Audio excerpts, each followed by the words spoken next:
విష్ణుమూర్తికి సుదర్శన చక్రం ఎవరిచ్చారో మీకు తెలుసా?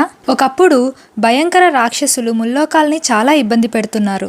అది తట్టుకోలేక దేవతలందరూ విష్ణుమూర్తితో తమ బాధను చెప్పుకొని నీవే ఈ లోకాన్ని కాపాడాలని వేడుకున్నారు. వారి బాధను విన్న స్వామి ఆ భయంకర రాక్షసులను సంహరించడానికి తిరుగులేని అస్త్రం అవసరమని తానే స్వయంగా కదిలి శివుడు కోసం తపస్సును ప్రారంభించారు. స్వామి 1000 నామాలతో శివుణ్ణి పూజించారు. ఒక్కో నామానికి ఒక్కో కమలాన్ని సమర్పించారు. ఇంకా ఒక్క నామం మిగులుందనగా తామర పువ్వులు అయిపోయాయి. ఎంత వెతికినా దొరకలేదు.